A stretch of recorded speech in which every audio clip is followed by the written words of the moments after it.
Hello friends, आज हम लोग एटॉमिक स्ट्रक्चर का लेक्चर नंबर 11 पढ़ेंगे। आपको याद होगा लास्ट लेक्चर मैंने श्रोडिंगर वेव इक्वेशन के बारे में आपको बताया था और ऑर्बिटल्स के शेप के ऊपर हम लोगों ने बातचीत की थी। ठीक है, इस लेक्चर 11 में मैं रेडियल प्रोबेबिलिटी डिस्ट्रीब्यूशन कर्व पे बातचीत करूंगा। ठीक है, इस पे आईआईटी में मैंने कई बार क्वेश्चंस देखे हैं। ये 2017 के आईआईटी एडवांस और मेंस दोनों में क्वेश्चन था रेडियल प्रोबेबिलिटी डिस्ट्रीब्यूशन कर्व के ऊपर। ठीक है, तो आइए सीखने की कोशिश करते हैं इसको। पहली चीज, इस रेडियल प्रोबेबिलिटी डिस्ट्रीब्यूशन कर्व को जानने के लिए या तो आपको लेक्चर 10 पहले से पढ़ना चाहिए, श्रोडिंगर वेव इक्वेशन के बारे में मालूम हो। लेकिन अगर आपने श्रोडिंगर वेव इक्वेशन वाला लेक्चर 10 नहीं पढ़ा है या नहीं देखा है तो मैं यहाँ पे शुरू से बता देता हूँ ताकि आपको है ना चीजें समझ में आए। लेकिन ये वही थोड़ा सा रिपीटेशन है जो लेक्चर नंबर 8 में था। Wave mechanical model of atom में लोगों ने इलेक्ट्रॉन को पार्टिकल के साथ साथ वेव भी माना। डी ब्रॉय ने कहा डुअल नेचर है, तो बोर्स थ्योरी को स्क्रैप कर दिया गया और नई थ्योरी आई। वो नई थ्योरी का बेस श्रोडिंगर वेव इक्वेशन था।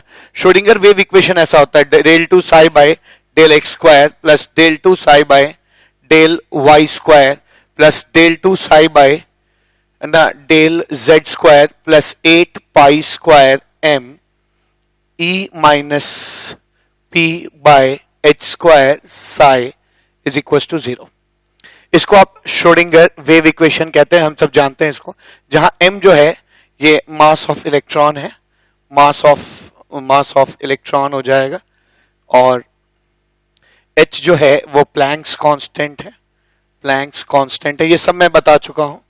ठीक है, E is total energy, total mechanical energy means kinetic energy plus potential energy, और P is potential energy, P is potential energy.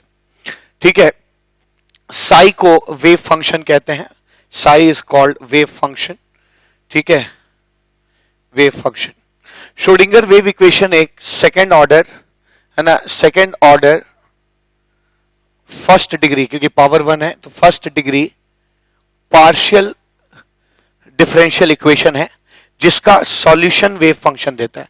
Wave function को आइगन फंक्शन भी कहते हैं। ठीक है ना, आइगन फंक्शन भी कहा जाता है। ठीक है, तो इसके कई सारे सॉल्यूशंस निकल के आते हैं। श्रोडिंगर वेव इक्वेशन का जब आप सॉल्यूशन निकालेंगे, डिफरेंशियल इक्वेशन सॉल्व करेंगे तो ऐसी वैल्यूज आती है, साई 1s, साई 2s, फिर साई समथिंग है ना a, फिर साई b, फिर साई 2px, फिर साई 2py, ऐसे इनफाइनाइट सॉल्यूशंस आते हैं। कुछ सॉल्यूशंस बीच में एक्सेप्टेबल नहीं होते हैं, अनएक्सेप्टेबल सॉल्यूशंस होते हैं, उनको हम छोड़ देते हैं। जो भी एक्सेप्टेबल सॉल्यूशंस होते हैं है ना, उनको हम वेव फंक्शन या आइगन फंक्शन कहते हैं। ठीक है, आइगन फंक्शन कहते हैं। साई खुद अपने आप में 3 चीजों पर डिपेंड करता है, एक्स वाई जेड का फंक्शन है। ठीक है, इसको वेव फंक्शन कहा जाता है, ऐसा मैंने लास्ट टर्म पे बताया था। ठीक है, मैंने ये भी बताया था कि साई का जो स्क्वायर है वो probability density of finding an electron देता है ना, ऑफ फाइंडिंग एन इलेक्ट्रॉन देता है, और साई स्क्वायर जो है is equal to dp by dv हो जाता है ना। यानी अगर आपको कहीं पर छोटी सी प्रोबेबिलिटी निकालनी हो तो आप साई स्क्वायर इंटू डीवी कर सकते हैं। ये सब बातें मैंने है ना लास्ट टर्न पे बताई थी। आइए अब रेडियल प्रोबेबिलिटी डिस्ट्रीब्यूशन कर्व की तरफ बढ़ते हैं। ठीक है, और एक टॉपिक पढ़ते हैं। तो इतना मैंने इंट्रोडक्टरी बताया कि श्रोडिंगर वेव इक्वेशन एक partial second order partial 1 degree का एक पार्शियल डिफरेंशियल इक्वेशन, इसके एक्सेप्टेबल सॉल्यूशंस को हम वेव फंक्शन कहते हैं। आप देख सकते हैं हर वेव फंक्शन 2 इलेक्ट्रॉन के बारे में बताता है, 2 इलेक्ट्रॉन के बारे में जानकारी देता है। अब अक्सर रेडियल प्रोबेबिलिटी डिस्ट्रीब्यूशन कर्व एक टफ टॉपिक माना जाता है, बच्चों को नहीं समझ में आता है। आइए कोशिश करते हैं इसको आसान करने की। Radial probability distribution curve, radial probability distribution curve क्या होता है सीखा जाए, है ना। मान लीजिए एक पॉइंट है ना, ये एक्स एक्सिस है, ये एक्स एक्सिस है, ये वाई एक्सिस है, और ये जेड एक्सिस है। अगर मैं कोई point P x y z लिखता हूं तो ये इस पॉइंट का है ना, कार्टेशियन कोऑर्डिनेट सिस्टम है, ये कार्टेशियन कोऑर्डिनेट है, कार्टेशियन कोऑर्डिनेट है। ठीक है, इसका क्या मतलब होता है कि एक्स एक्सिस पर एक्स जाइए, फिर वाई एक्सिस के पैरेलल वाई जाइए, वाई ये दूरी वाई होगी, ठीक है, वाई जाइए, ये दूरी एक्स होगी, और फिर जेड एक्सिस के पैरेलल, है ना, ये जेड एक्सिस के पैरेलल ऐसे, जेड एक्सिस है, इसके पैरेलल आप उठिए तो आप जहां पहुंचेंगे उस पॉइंट को हम पी एक्स वाई जेड कहते हैं। ठीक है, ये वैल्यू जेड हो जाएगी, ये जेड हो जाएगी, और ये जेड इतना ही है जितना ये है। ठीक है, ये जेड ऐसे है। ठीक है, और ये भी 90 है। ठीक है, ये भी 90 है, मतलब आप यहां से आइए 90 डिग्री घूमिए, फिर 90 डिग्री ऊपर आप यहां चले जाएंगे। ये पोलर सिस्टम है। अगर मैं इस सॉरी कार्टेशियन सिस्टम है। एक और कोऑर्डिनेट सिस्टम होता है जिसे पोलर सिस्टम कहते हैं। ठीक है, जैसे अगर मैं कहूं आर, इस सिस्टम में मैंने आर फिक्स किया, तो आर इज रेडियस। ठीक है, किसी पॉइंट से रेडियस। अगर मैं कहूं किसी पॉइंट ओरिजिन से आर रेडियस पर सारे पॉइंट्स को जोड़ दिया जाए, तो आप पाएंगे कि सारे पॉइंट्स को अगर आप जोड़ेंगे तो आपको क्या मिलेगा, एक स्फेरिकल शेल मिलेगा, एक स्फेरिकल सरफेस मिलेगा।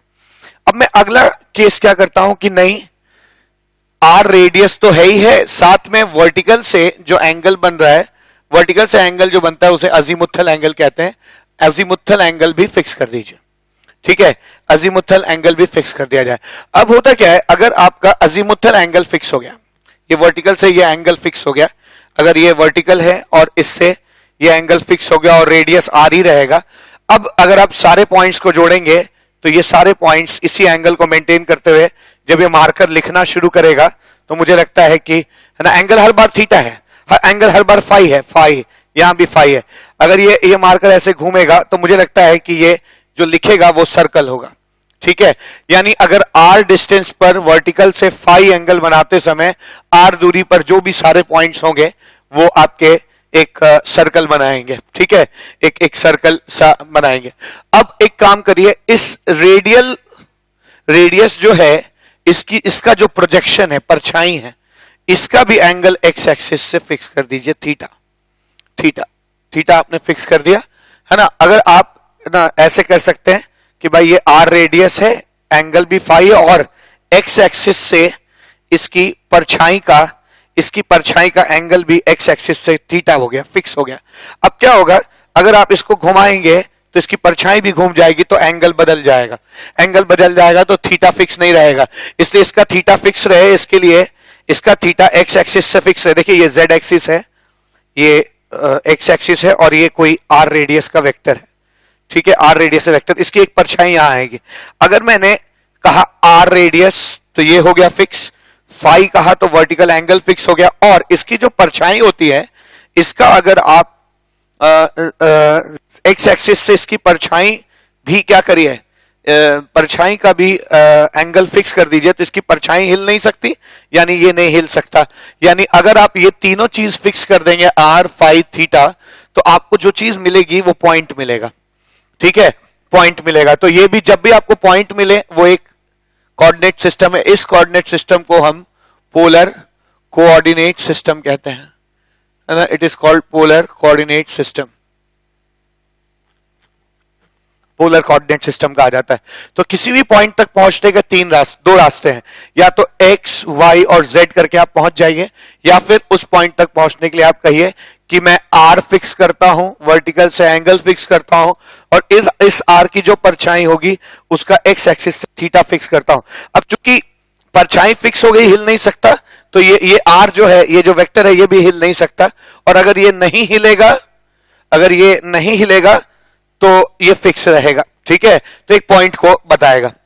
इसको पोलर कोऑर्डिनेट सिस्टम कहते हैं। पोलर कोऑर्डिनेट सिस्टम में कार्टेशियन से पोलर कोऑर्डिनेट सिस्टम का कन्वर्जन भी देख लेते हैं। आप देख सकते हैं ये एंगल 90 है, ये आर है, तो आर कॉस फाई ये आ जाएगा, आर कॉस फाई। ठीक है, और ये आर साइन फाई हो जाएगा, आर साइन फाई, ये चीज आर साइन फाई हो जाएगी। ठीक है, क्योंकि ये हाइपोटेन्यूज है और ये बेस है और ये परपेंडिकुलर है, ठीक है। तो मैं कह सकता हूं z की वैल्यू तो मैंने तुरंत निकाल दी, कोऑर्डिनेट सिस्टम में z की वैल्यू हो जाएगी r cos फाई। ये r sin फाई हुआ, ये r sin फाई जब हम यहां लाएंगे तो ये इसी की परछाई का लेंथ है, इस ये जो वेक्टर है इसकी परछाई या प्रोजेक्शन का लेंथ है ये r sin फाई। अब ध्यान दीजिए, अगर ये थीटा है, ये हाइपोटेन्यूज है r sin फाई, ये 90 है, ठीक है, ये 90 डिग्री है, तो मुझे मालूम है कि इसका ये बेस कहलाएगा, हमें कह सकता हूं x अपॉन बेस अपॉन, देखिए ये 90 डिग्री है, ये 90 है, ये जमीन पे गिरा हुआ है, जमीन पे लेटा हुआ है, ऐसे है, ठीक है। ये वाली जो x लाइन है वो ऐसे है और ये वाली जो y लाइन है वो ऐसे है, ठीक है, और ये बीच में एंगल थीटा है। तो अगर ये r साइन फाई है, इसका इस तरफ क्या कंपोनेंट हो जाएगा, r साइन फाई का इधर क्या हो जाएगा, cos थीटा। या आप कहते हैं base upon hypotenuse is cos theta, यानी x is equal to r sine phi into cos theta, ठीक है। तो आप यहां पे लिख सकते हैं x is equal to r sine phi into cos theta.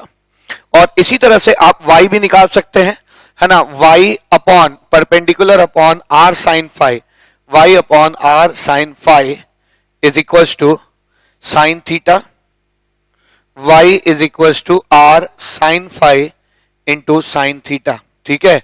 तो y is equal to r sine phi into sine theta.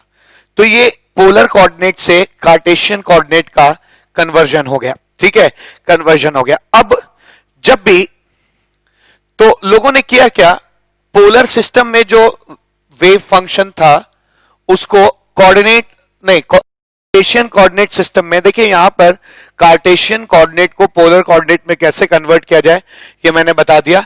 अब कार्टेशियन कोऑर्डिनेट्स को जब पोलर कोऑर्डिनेट्स में कन्वर्ट किया गया वेव फंक्शन में, है ना, r थीटा और r फाई और थीटा के टर्म्स में, r फाई और थीटा के टर्म्स में, तो ये दो चीजों में फैक्टराइज हो गया, r में और x थीटा फाई में फैक्टराइज कर गया, ठीक है ना। इसको क्या कहेंगे, इसको कहते हैं wave function in Cartesian coordinate, this is wave function in क्या, है ना, पोलर कोऑर्डिनेट्स। और जब ये दोनों अलग अलग टूट जाएंगे, ठीक है, तो ये रेडियल वेव फंक्शन कहलाएगा और ये एंगुलर वेव फंक्शन कहलाएगा, ठीक है। तो इसको क्या कह सकते हैं, दिस इज वेव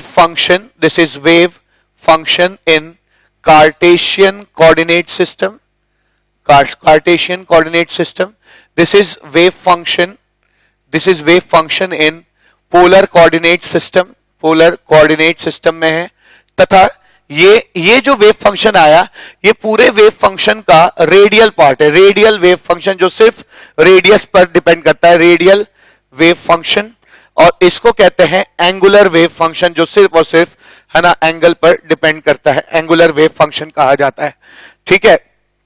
ये कुछ इस तरह से हुआ, जैसे मान लीजिए कोई x और y का फंक्शन है ना, ऐसा है, मान लीजिए xy plus x plus y plus 1, आप इसको फैक्टराइज करने लगते हैं, आप x is equal to y plus 1 into y plus 1, और इसको आपने लिखा x plus 1 into y plus 1, तो आपको साफ लग रहा है ये पूरी तरह से x का फंक्शन हो गया और ये पूरी तरह से किसका, y का फंक्शन हो गया। तो आप कह सकते हैं कि fxy is equal to fx into क्या, fy, ऐसे लिखा जा सकता है, ठीक है। तो जैसे fxy फंक्शन x और y में अलग अलग टूट गया, सारे x अलग हो गए, सारे y अलग हो गए, ऐसे ही कोई भी वेव फंक्शन जो r फाई और थीटा में है वो अलग अलग टूट जाएगा, एक रेडियल पार्ट में और एक किस में, है ना, एंगुलर पार्ट में टूट जाएगा, ठीक है, रेडियल और एंगुलर पार्ट में टूट जाता है,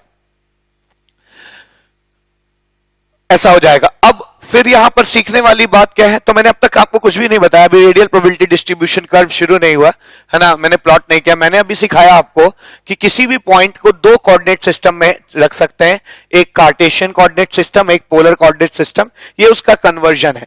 जब इंसान ने कार्टेशियन कोऑर्डिनेट सिस्टम में वेव फंक्शन को कन्वर्ट किया पोलर कोऑर्डिनेट सिस्टम में, तो वो दो पार्ट्स में टूट जाता है, एक रेडियल वेव फंक्शन और दूसरा क्या, एंगुलर वेव फंक्शन में टूट जाएगा, है ना, एंगुलर वेव फंक्शन में टूट जाएगा, ऐसा टूट जाता है, फैक्टराइज हो जाता है।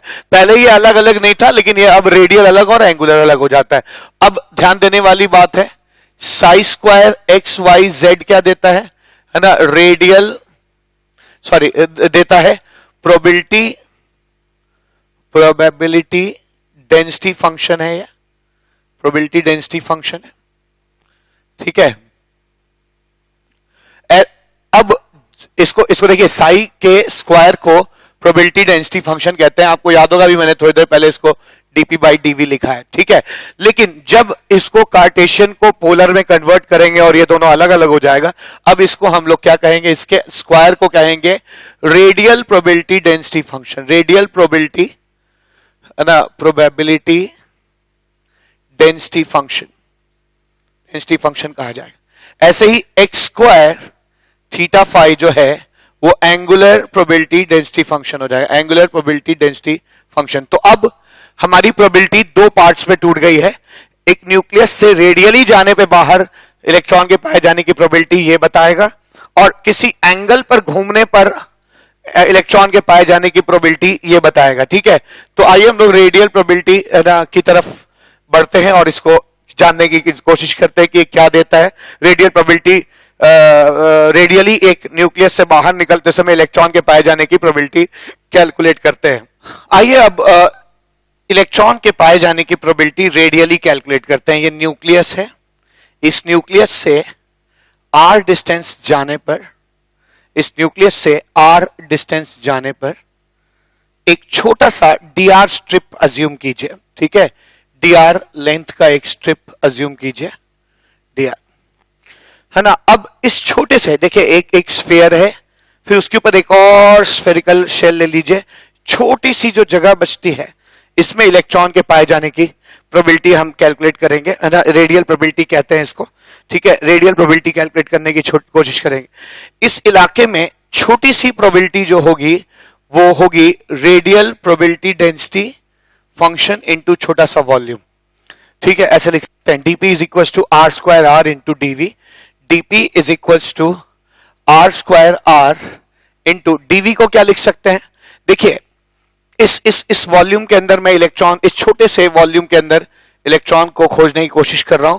इस छोटे से वॉल्यूम में, ये वॉल्यूम इमेजिन कीजिएगा, एक स्फीयर ले लीजिए, उस स्फीयर के अंदर नहीं कर रहे हैं हम इलेक्ट्रॉन को की खोज, उस स्फीयर के सरफेस से dr ऊंचाई पे एक और सरफेस ले लीजिए, इन दोनों सरफेस के बीच में जो जगह है उसमें इलेक्ट्रॉन के पाए जाने की, है ना, प्रोबेबिलिटी कैलकुलेट कर रहे हैं। एक छोटा सा स्फेरिकल शेल बन जाएगा जिसमें इलेक्ट्रॉन के पाए जाने की प्रोबेबिलिटी कैलकुलेट कर रहे हैं। अब इस छोटे से वॉल्यूम, इस छोटे से इलाके का वॉल्यूम क्या होगा, छोटे से इलाके का किसी भी चीज का वॉल्यूम क्या होता है, बेस एरिया इंटू हाइट, ठीक है, बेस एरिया इंटू हाइट।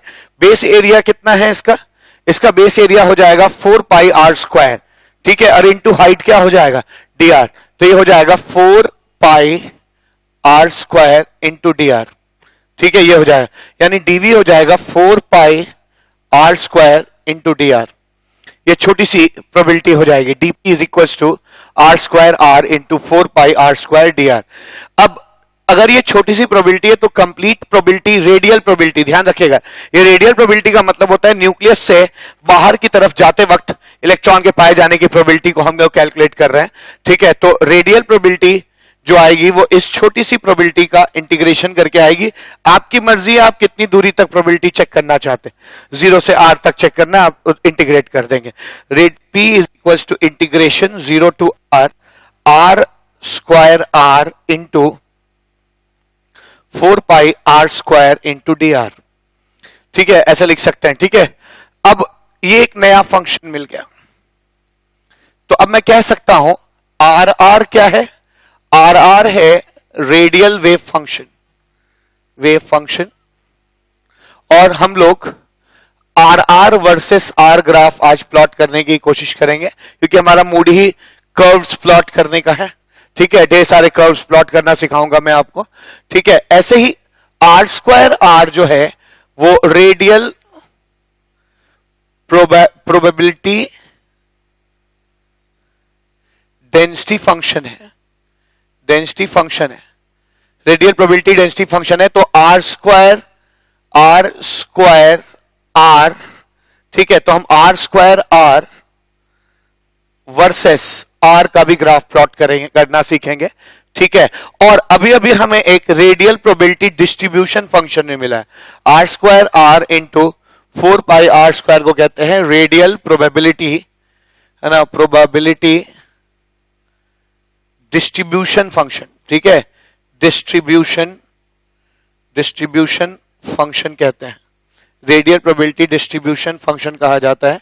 और इसकी वैल्यू कितनी आ जाएगी, R square are into 4 pi are square, है ना, वर्सेस आर एक और चीज बन जाएगी। देखिए R square are into 4 pi are square radial probability distribution function है, और radial probability distribution function versus are का graph radial probability distribution curve कहलाता है, रेडियल प्रोबेबिलिटी डिस्ट्रीब्यूशन कर्व कहलाता है, डिस्ट्रीब्यूशन कर्व, ठीक है ना, रेडियल प्रोबेबिलिटी डिस्ट्रीब्यूशन कर्व कहते हैं। तो मेनली इसी को प्लॉट करना हमारा मेन उद्देश्य है, लेकिन हम लोग साथ साथ इसको भी प्लॉट करना सीखेंगे और इसको भी प्लॉट करना सीखेंगे, ठीक है। तो आइए एक एक वेव फंक्शन उठाते हैं और इनको प्लॉट करने की कोशिश करते हैं। आइए radial probability distribution curve plot करते हैं 1s के लिए, 1s ऑर्बिटल के लिए। 1s के लिए आर आर की जो वैल्यू आती है, ठीक है, आपको याद रखनी होगी इन वैल्यूज को, आती है 2 into z by a not into, ठीक है, यह आ जाती है 2 into z by a not whole to the power of 3/2 e to the power of minus sigma by 2, ठीक है, इतना निकल के आता है, जहां सिग्मा की वैल्यू जो है वो 2 into z r by n a not होती है, ठीक है, और ए नॉट की वैल्यू जो है, ए नॉट खुद एक कांस्टेंट है, h square by 4 pi square M E square होता है, ठीक है। तो ये वैल्यू आती है, सिग्मा खुद एक 2ZRNA0, 2 तो एक नंबर है, n डिपेंड करता है कि कौन सा प्रिंसिपल क्वांटम नंबर है, ठीक है, और A0 खुद कांस्टेंट है जिसकी value h square into 4 pi square M E square आ जाती है, ठीक है। तो कहीं ना कहीं सिग्मा जो है वो r पे डिपेंड करता है, r का फंक्शन है। अब अगर मैं इसमें हम लोग 3 ग्राफ प्लॉट कर सकते हैं, पहला आर वर्सेस आर ग्राफ, ठीक है, आर वर्सेस आर ग्राफ, दूसरा ग्राफ जो होगा वो प्लॉट कर सकते हैं r square are versus r, और तीसरा ग्राफ जो हम प्लॉट कर सकते हैं उसको हम रेडियल प्रोबेबिलिटी डिस्ट्रीब्यूशन कर्व कहते हैं, r square are into 4 pi are square versus are का ग्राफ प्लॉट कर सकते हैं, ठीक है। आप देख सकते हैं कि A0 एक कांस्टेंट है, Z ये पूरी चीज कभी जीरो नहीं हो सकती, ये e to the power of minus x का ग्राफ है, ठीक है, ये e to the power of minus x का ग्राफ है। अगर r जीरो हो जाए, देखिए सिग्मा में r है, अगर r जीरो होगा तो सिग्मा जीरो होगा, e की वैल्यू क्या आएगी 1, ये चीज 1 हो जाएगी। अगर r जीरो हो जाएगा, r इज जीरो हो जाएगा तो सिग्मा जीरो तो ये 1, इसकी कुछ एक निश्चित वैल्यू होगी। और जब आप r को इंफिनिटी कर देंगे, इंफिनिटी, तो जब r को आप इंफिनिटी कर देंगे तो सिग्मा इंफिनिटी को टेंड करेगा, तो e to the power of minus infinity is 1 by e to the power of infinity is 1 by infinity is 0, ठीक है। तो ये e to the power of minus infinity हो जाएगा, 1 by e to the power of infinity, e to the power of infinity को infinity लिख सकते हैं और 1 बाई इंफिनिटी को क्या लिख सकते हैं 0। यानी इस ग्राफ की 0 पे वैल्यू कुछ है ना, 2z by a not into 3/2 value हो जाएगी, और इंफिनिटी पे इसकी वैल्यू 0 होने लगेगी, यानी इसका ग्राफ ऐसा आएगा, ठीक है, ये 0 की तरफ ट्रेंड करेगा। ऐसे ही आर स्क्वायर आर का ग्राफ कैसा आएगा, तो आर स्क्वायर आर का ग्राफ प्लॉट करना उतना मुश्किल नहीं है, क्योंकि आर स्क्वायर जस्ट इसका स्क्वायर है, ठीक है। तो होगा क्या, जब ये वैल्यू पॉजिटिव होगी वो भी वैल्यू पॉजिटिव होगी, जब इसकी वैल्यू नेगेटिव होगी तो उसकी वैल्यू क्या होगी, पॉजिटिव होगी, यानी इसका भी ग्राफ ऐसा ही चला आएगा, ऐसे चला आएगा। ऐसे ही इस ग्राफ की बात करिए, ये इस ग्राफ में 4 पाई आर स्क्वायर भी आ जाएगा। अब r अगर 0 होगा तो are square r into 4 pi are square की वैल्यू 0 आ जाएगी, अगर r 0 होगा तो यहां 0 रखेंगे। और जब r इंफिनिटी होगा तो क्या हो जाएगा, जब r इंफिनिटी होगा तो r अगर इंफिनिटी होगा तो सिग्मा की वैल्यू, ठीक है ना, जीरो को टेंड करेगी, ठीक है, और इसका ग्राफ जो है वो ऐसा आने लगेगा, ऐसे आने लगेगा। यानी इंफिनिटी पे भी रेडियल प्रोबेबिलिटी डिस्ट्रीब्यूशन कर्व की वैल्यू जीरो होने लगेगी, ठीक है। ये आर बराबर जीरो जो है वो न्यूक्लियस है, न्यूक्लियस है, न्यूक्लियस पे प्रोबेबिलिटी जीरो होती ही है, जो कि यहां से दिख भी रही है, जीरो होगी, और अनंत तक जाते जाते भी इसकी प्रोबेबिलिटी जो है वो जीरो को टेंड करने लगेगी, ठीक है, जीरो को टेंड करने लगेगी। अगर शुरुआत और एंड में वैल्यू जीरो है तो जरूर बीच में या तो मैक्सिमा होगा या फिर मिनिमा होगा। रोल्स थ्योरम कहता है मिनिमा हो नहीं सकता क्योंकि प्रोबेबिलिटी की वैल्यू नेगेटिव नहीं हो सकती, यानी जरूर ये जो है मैक्सिमा होकर फिर वापस जीरो को टेंड करेगा। अब इस ग्राफ का क्या मतलब हुआ? इस ग्राफ से का ये मतलब होता है कि अगर आप ये है रेडियल प्रोबेबिलिटी डिस्ट्रीब्यूशन कर्व, ठीक है, this is radial probability distribution curve है ये, किसके लिए है ना, फॉर 1s ऑर्बिटल के रेडियल प्रोबेबिलिटी डिस्ट्रीब्यूशन कर्व है, यानी न्यूक्लियस से बाहर निकलते वक्त रेडियली प्रोबेबिलिटी का क्या डिस्ट्रीब्यूशन है ये कर्व बताता है। ये बताता है कि न्यूक्लियस से जैसे ही दूर जाते जाएंगे आप इलेक्ट्रॉन के पाए जाने की प्रोबेबिलिटी बढ़ती जाएगी, मैक्सिमम हो जाएगी और फिर घटते जीरो को टेंड करेगी। यानी न्यूक्लियस में इलेक्ट्रॉन नहीं मिलेगा, लेकिन जैसे जैसे आप दूर जाने लगेंगे इलेक्ट्रॉन के पाए जाने की प्रोबेबिलिटी बहुत ही इंटेंस हो जाएगी, बहुत ज्यादा हो जाएगी, और फिर उससे अगर आप दूर जाने लगेंगे तो फिर आपकी प्रोबेबिलिटी जो है ना, वो घटना शुरू हो जाएगी। यानी बीच में अगर आप ऐसे करेंगे तो पहले प्रोबेबिलिटी बढ़ती है और फिर ये जो है घटते इनफाइनाइट की तरफ जीरो होने लगती है। देखिए कोई भी curve radial probability distribution curve infinite पर जीरो होगा ही, क्योंकि न्यूक्लियस से बहुत दूर जाने पे इलेक्ट्रॉन के पाए जाने की प्रोबेबिलिटी कम होती जाती है। ये कर्व यही बताता है, ये कर्व बताता है कि यहां पे प्रोबेबिलिटी जो है बढ़ते इस इलाके में क्या हो गई है, मैक्सिमम हो गई, और फिर घटते ये चीज जो है ना फिर से जीरो को टेंड करने लगेगी। तो ये मैंने रेडियल प्रोबेबिलिटी डिस्ट्रीब्यूशन कर्व बताया 1s के लिए। आइए इसको 2s के लिए भी सीखते हैं। 2s के लिए आर की जो वैल्यू आती है ना वो निकल के आएगी 1/2√2। इसको व्यूवर्स को याद रखना होगा, into z/a0 to the power of 3/2 into 2 minus sigma into e to the power of minus sigma by 2। ठीक है, ये आ जाता है। अगेन सिग्मा की जो वैल्यू है, ठीक है ना, सिग्मा जो है वो z पे डिपेंड करता है। सिग्मा की वैल्यू 2zr/n a0 हो जाएगी, और a0 खुद एक कांस्टेंट है जिसकी वैल्यू h²/4π² हो जाए। ये एक्स्ट्रा वैल्यू है, एक्स्ट्रा इंफॉर्मेशन है जो आपको जाननी है, ठीक है। तो ये radial probability radial wave function आ गया। इस बार की ग्राफ में आपका जो प्लॉट करूंगा वो कंपैरेटिव प्लॉट करूंगा, ताकि है ना बच्चों आपको जो है इनके बीच का कंपैरिजन समझ में आने लगे, ठीक है, इनके बीच का कंपैरिजन दिखाई पड़ने लगे। थोड़ी जगह छोटी है इसलिए यहां से प्लॉट करते हैं। ये आर वर्सेस आर कर्व हो जाएगा, ठीक है। ये r²r, ये r² वर्सेस आर कर्व हो जाएगा, और ये हमारा सबसे फेमस कर्व है, ये रेडियल प्रोबेबिलिटी डिस्ट्रीब्यूशन कर्व है। ये curve r² into 4πr² versus R हो जाएगा, ठीक है ना। ये ग्राफ हमें प्लॉट करना है। आइए देखते हैं। हम देख सकते हैं कि ये वैल्यू जीरो रखने पर, अगर आर आप जीरो रखेंगे, जीरो, ठीक है, जीरो रखेंगे तो ये जीरो हो जाएगा, e to the power of zero. अगर आप r जीरो रखेंगे, r जीरो रखेंगे तो r की जो वैल्यू आएगी वो आ जाएगी 1/2√2 z/a0 into 2 into e to the power of zero यानी 1। ये आ जाएगी, 2 कट जाएगा, यानी इसकी वैल्यू आ जाएगी z/2√a0, ठीक है। यानी इसकी कुछ ना कुछ पॉजिटिव वैल्यू होगी r इज इक्वल टू 0 पे, ठीक है। और r बराबर इंफिनिटी पे आप देख सकते हैं, इसको आप limit r tending to infinity जब सॉल्व करेंगे तो आपको मालूम है कि इंफिनिटी तक जाते जाते सबकी प्रोबेबिलिटी जीरो को टेंड करती है।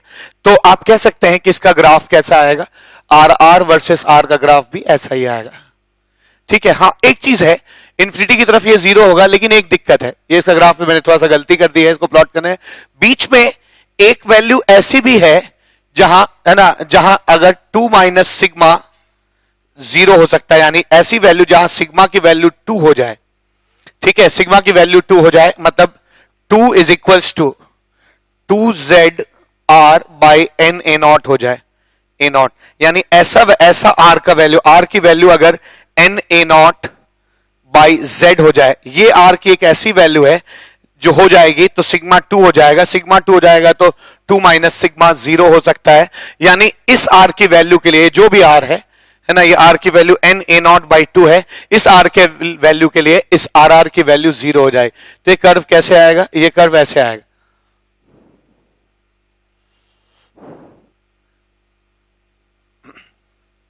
ठीक है, ये कर्व अब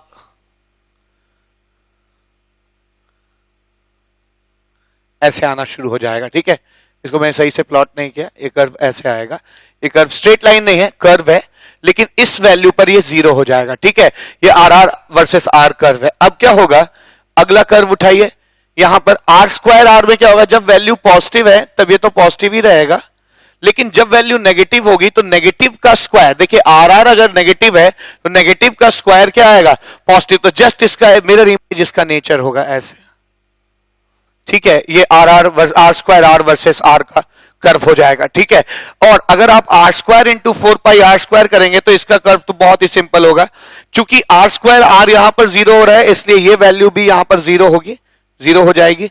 न्यूक्लियस यानी आर बराबर 0 में इलेक्ट्रॉन के पाए जाने की प्रोबेबिलिटी 0 होती है, इनफाइनाइट पे भी 0 होती है, तो यहां भी 0 है, यहां भी 0 और इनफाइनाइट पे भी 0 है, और चूंकि ये स्क्वायर है, 4 पाई भी पॉजिटिव है, आर स्क्वायर भी पॉजिटिव है, कभी 0 नहीं हो सकता, इसलिए इसकी वैल्यू हमेशा पॉजिटिव होगी, और ऐसे ही आ सकती है, ठीक है, ऐसे ही आ सकती है, क्योंकि पहले न्यूक्लियस में 0 है, फिर एक बार है ना आर बराबर two n a not by 2 के लिए 0 होगी, फिर ये बढ़ते बढ़ते मैक्सिमम और घटते घटते 0।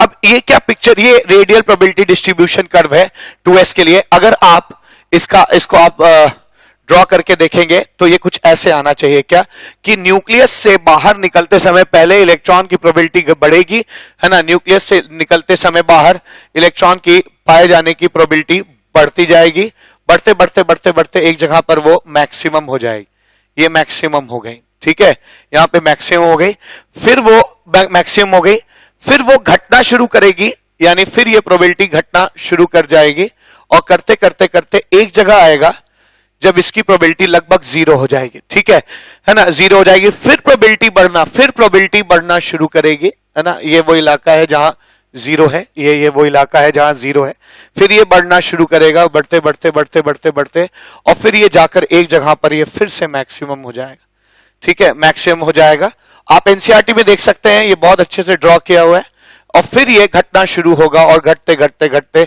इनफाइनाइट तक पहुंचते पहुंचते 0 हो जाए, यानी ये कर्व कैसा आ जाएगा, ये कर्व ऐसा आएगा, पहले ये बढ़ते बढ़ते मैक्सिमम, फिर ये घटते घटते 0, फिर ये बढ़ते बढ़ते मैक्सिमम, और फिर ये है ना मैक्सिमम हो जाएगा कर्व ये, और फिर ये घटते घटते 0 हो जाए।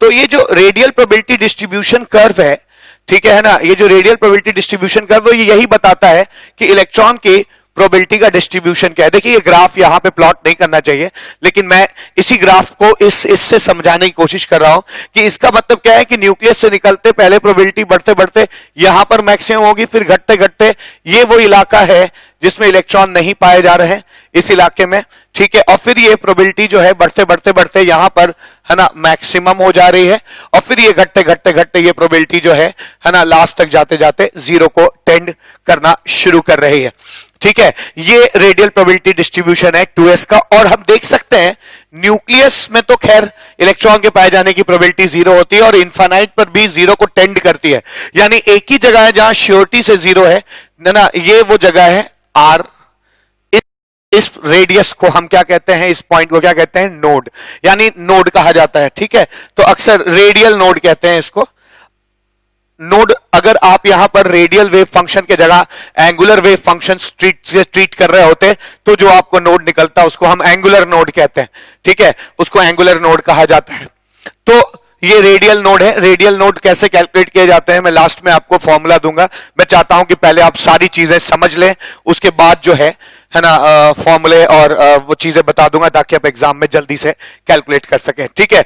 तो ये 2s का मैंने रेडियल वेव फंक्शन ड्रॉ कर दिया। आइए 2p का रेडियल प्रोबेबिलिटी डिस्ट्रीब्यूशन कर्व बनाते हैं। आर 2p के लिए जो आता है वो आता है 1 bye 2√6z by a naught whole to the power of 3/2 sigma into e to the power of minus sigma by 2। तो आप देख सकते हैं सिग्मा में r होता है, यानी r बराबर 0 होते ही, ठीक है ना, r बराबर 0 होते ही इसकी वैल्यू 0 हो जाएगी, ठीक है ना। मैं आपको फिर याद दिला दूं कि जो सिग्मा जो होता है इसमें, उस सिग्मा की जो वैल्यू आती है वो होती है, इसमें सिग्मा की जो वैल्यू होती है वो हो जाती है 2zr by n a not, और a नॉट जो होता है वो h square by 4 pi square m e square होता है, ठीक है ना, ऐसा हो जाता है। तो आप देख सकते हैं ये सिग्मा को अलग से डिफाइन किया गया है और a नॉट को अलग से डिफाइन किया गया है यहां पे। अब अगर मान लीजिए ये आर आर है, वेव फंक्शन है, तो आप देख सकते हैं सिग्मा में आर की वैल्यू है, यानी ये आर के टर्म्स में अगर आर 0 होगा तो आर आर की वैल्यू 0 हो जाएगी।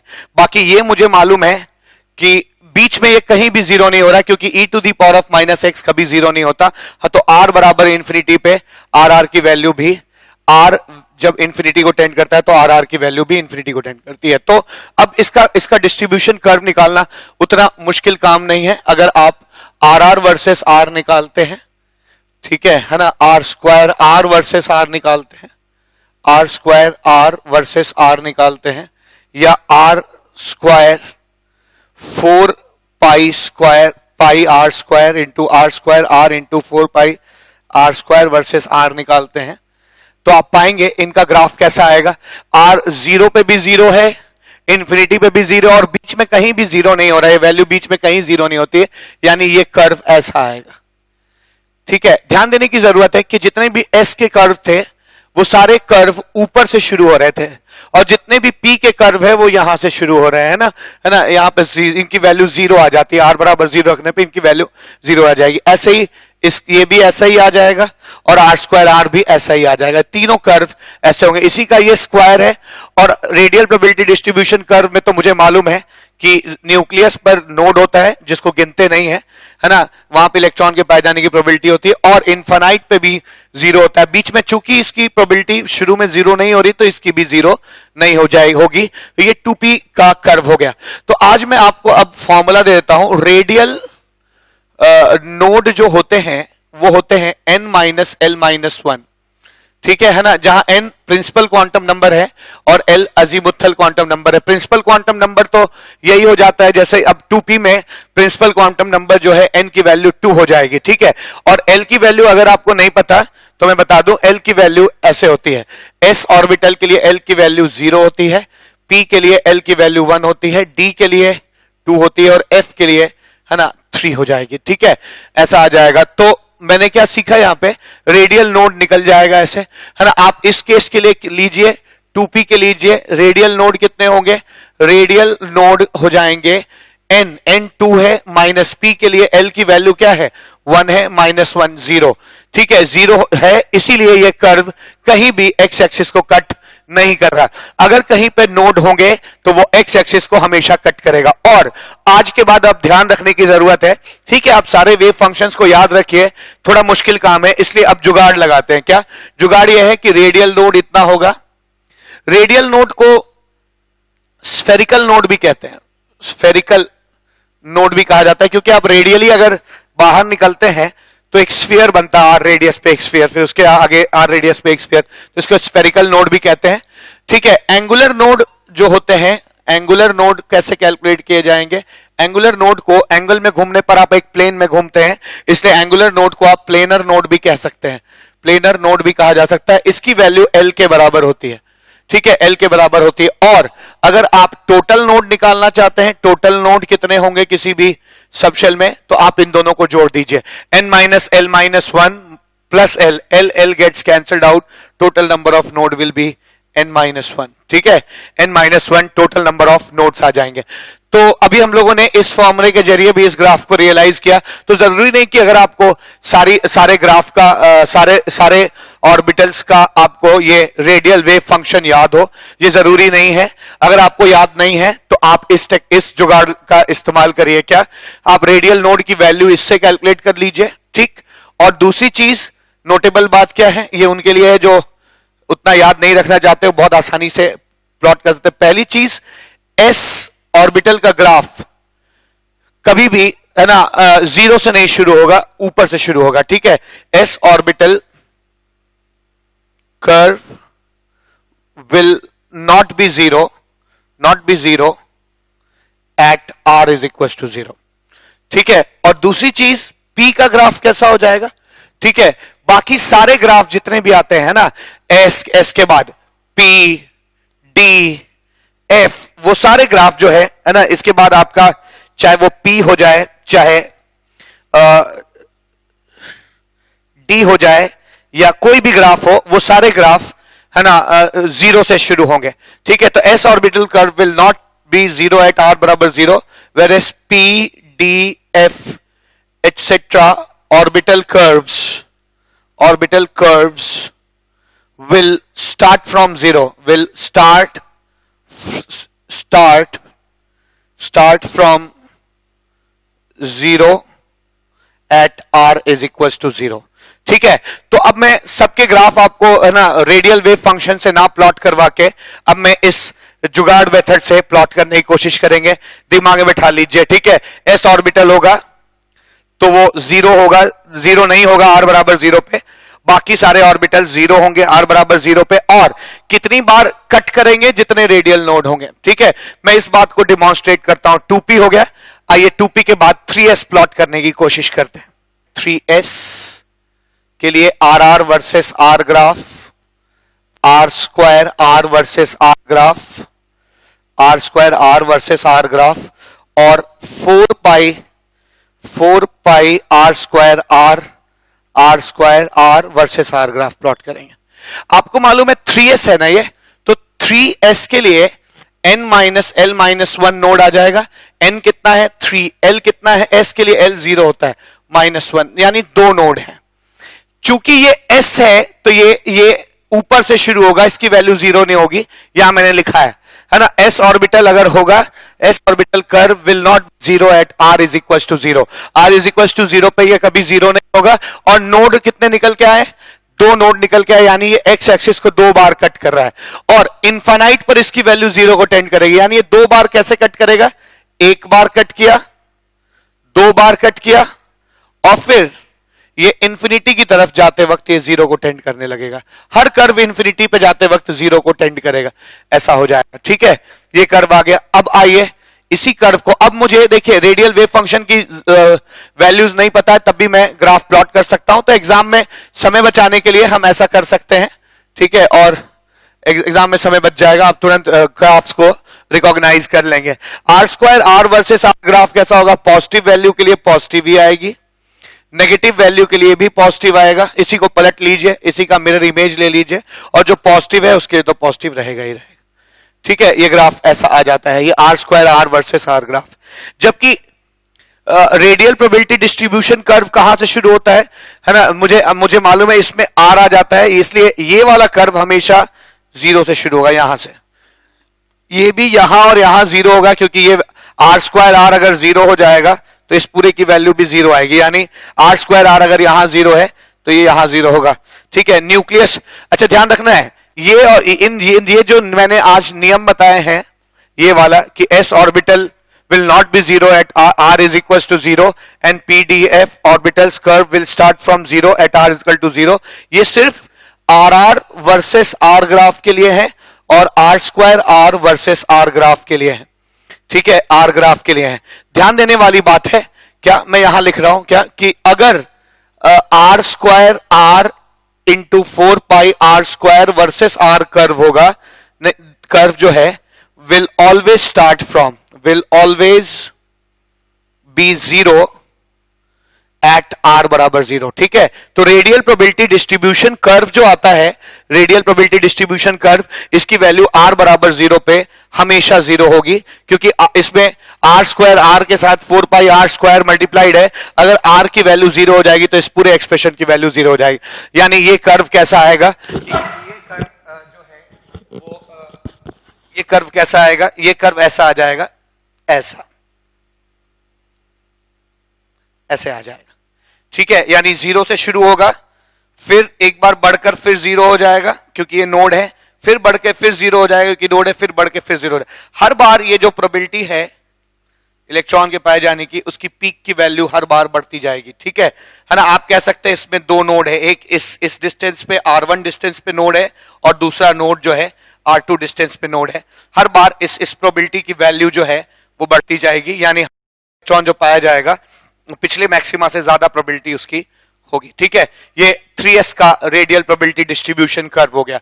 अगर कोई आपसे पूछता है ना कि नहीं आप 3s नहीं 3p के लिए बनाइए, ठीक है, 3p के लिए आप ड्रॉ करिए radial probability distribution curve. 3p के लिए आप प्लॉट कर सकते हैं बड़े आसानी से। आप 3p के लिए मैं प्लॉट करके दे रहा हूं आपको। 3p के लिए क्या कर सकते हैं, फिर वही करेंगे, पहले नंबर ऑफ नोड्स निकालिए। 3p में कितने नोड्स हो जाएंगे, 3 माइनस p के लिए l की वैल्यू 1 हो जाएंगे, -1, एक नोड होगा। एक बार ये x एक्सिस को कट करेगा, पहली चीज, एक बार x एक्सिस को कट करेगा। दूसरी चीज क्या है कि अगर ये नोड तो है, ये p है, मैंने p के लिए कहा p कभी भी जीरो नहीं, जीरो होता है स्टार्ट में जब r बराबर 0 होता है, यानी ये 0 से शुरू होगा और एक बार x एक्सिस को कट करेगा, फिर इनफाइनाइट तक जाते जाते वैल्यू ऐसे आ जाएगी। ठीक है, ये RR वर्सेस R कर्व हो गया। ठीक है, अगर आप R² R versus R curve करेंगे तो पॉजिटिव वैल्यू के लिए ये पॉजिटिव ही रहेगा, पॉजिटिव वैल्यू के लिए पॉजिटिव, नेगेटिव वैल्यू के लिए भी ये क्या हो जाएगा, इसी को पलट लेंगे, इसका मिरर इमेज बना लेंगे, ऐसा आ जाएगा। ठीक है, ऐसे ही R² R इंटू 4 पाई R² वर्सेस R जो है, ठीक है, उसका कर्व कैसा हो जाएगा, उसका कर्व ऐसा आएगा, 0 पे 0, फिर ऐसे, फिर ऐसे, ये एक नोड आ जाएगा इसके बीच में। ठीक है, ये 3p का ग्राफ हो गया। अगर आप चाहें तो 3d और 4s का भी ग्राफ बना सकते हैं, जो कि मैं बना देता हूं आपके लिए। ठीक है, तो अगर आप 3p के अलावा 3d का अगर ग्राफ प्लॉट करना चाहें तो वो भी बड़े आसानी से कर सकते हैं। 3d का ग्राफ कैसा आ जाएगा, 3d ऑर्बिटल का, 3d ऑर्बिटल जो होता है उसमें कितने नोड जाएंगे, 3 माइनस d के लिए l की वैल्यू 2 होती है, 2 माइनस 1 यानी 0, यानी इसमें कोई नोड नहीं है। दूसरी चीज d है तो r बराबर 0 पे 0 होगा, यानी r बराबर 0 पे 0 होगा और कभी भी नोड नहीं है, यानी x एक्सिस को कभी कट नहीं करेगा। यानी अगर कभी आपको 3d का ग्राफ प्लॉट करना हो तो आप ऐसे प्लॉट कर सकते हैं, ऐसे। ठीक है, ऐसे प्लॉट कर सकते हैं, वैसे ही ये भी ग्राफ वैसा ही हो जाएगा, तीनों ग्राफ एक जैसे आएंगे। लास्ट एक ग्राफ और प्लॉट कर देता हूं, now we can call it a day, हम इसको फिर एंड कर सकते हैं, खत्म कर सकते हैं इस टॉपिक को। ठीक है, तो 4s का ग्राफ कैसे प्लॉट करेंगे, 4s का ग्राफ भी प्लॉट करते हैं। चूंकि ये s है तो ये 0 से नहीं शुरू होगा। ठीक है, चूंकि ये s है तो मैंने बताया था ये 0 से नहीं शुरू होगा। इसमें इसका ग्राफ कैसा आ जाएगा, RR versus R graph, R² R versus R graph. ठीक है, R² R versus R graph, और 4 पाई R²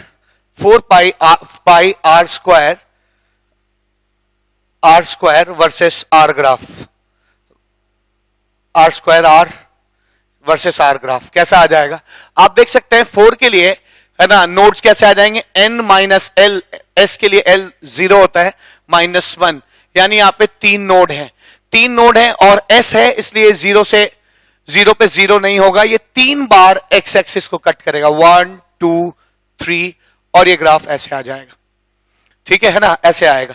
जबकि अगर आप इसके बाकी ग्राफ प्लॉट करने की कोशिश करेंगे तो आप कंपैरेटिवली देख सकते हैं, पॉजिटिव के लिए इसकी वैल्यू पॉजिटिव ही रहेगी, ऐसे आएगा, लेकिन नेगेटिव के लिए इसकी वैल्यू क्या हो जाएगी, पॉजिटिव, फिर पॉजिटिव के लिए पॉजिटिव, फिर नेगेटिव के लिए पॉजिटिव। जब भी नेगेटिव होगा इसका मिरर इमेज ले लेंगे, ये पॉजिटिव पॉजिटिव ही रहेगा, नेगेटिव का स्क्वायर फिर से पॉजिटिव हो जाएगा, ये कर्व आ जाएगा। और अगर आप radial probability distribution curve plot करना चाहते हैं 4s के लिए, तो आपको ये जानना होगा कि ये 0 पे 0 होगा, इसको न्यूक्लियस कहते हैं, और इसके कितने नोड हैं, 1 2, हर बार प्रोबेबिलिटी की वैल्यू बढ़ती जाएगी, 2 नोड 3 नोड, और फिर ये ऐसे कर्व आ जाता है। यानी है ना, आप 4s ऑर्बिटल में कितने नोड होते हैं, 1 2 3, 3 नोड होते हैं, 3 बार 4 बार इसकी प्रोबेबिलिटी मैक्सिमाइज होती है। ठीक है, तो आज हम लोगों ने यहां पर radial probability distribution curve plot करना सीख लिया। ठीक है, तो आज के लिए इतना ही। हम लोगों ने काफी काम किया इस लेक्चर में। मैं समराइज कर दूं इस लेक्चर को कि हम लोगों ने इस लेक्चर में क्या किया। मैंने आपको बताया कि श्रोडिंगर वेव इक्वेशन के जो एक्सेप्टेबल सॉल्यूशंस होते हैं उनको हम वेव फंक्शन कहते हैं। वेव फंक्शन को कार्टेशियन कोऑर्डिनेट से जैसे ही हम लोगों ने पोलर कोऑर्डिनेट में तोड़ा, वो दो चीजों में टूट गए, रेडियल वेव फंक्शन और angular wave function. Radial wave function को का square radial probability density function देता है। फिर न्यूक्लियस से आर डिस्टेंस पे हम लोग इलेक्ट्रॉन खोजने निकले और r square are into 4 pi are square d r एक छोटी सी प्रोबेबिलिटी मिली। उसको इंटीग्रेट करके ये सारे कर्व्स बनाए, इंटीग्रेट किया और पता लगाया कि इलेक्ट्रॉन का डिस्ट्रीब्यूशन न्यूक्लियस के अराउंड कैसा है। ठीक है, तो आज इस लेक्चर में इतना ही। मैं आपको बता दूं कि अगला लेक्चर जो हमारा लेक्चर नंबर 12 होगा, ठीक है, उसमें मैं क्वांटम नंबर्स की बात करूंगा, है ना, प्रिंसिपल क्वांटम डिटेल बातचीत करूंगा क्वांटम नंबर्स की, है ना, सारे क्वांटम नंबर्स की बातचीत करेंगे। फिर मैं आपको ऑफ-बाउ प्रिंसिपल, पॉलीज एक्सक्लूशन प्रिंसिपल और hunts rule of maximum multiplicity पढ़ाऊंगा और इलेक्ट्रॉनिक कॉन्फ़िगरेशन कैसे लिखना है इनके बारे में बातचीत करूंगा। तब तक के लिए थैंक यू सो मच।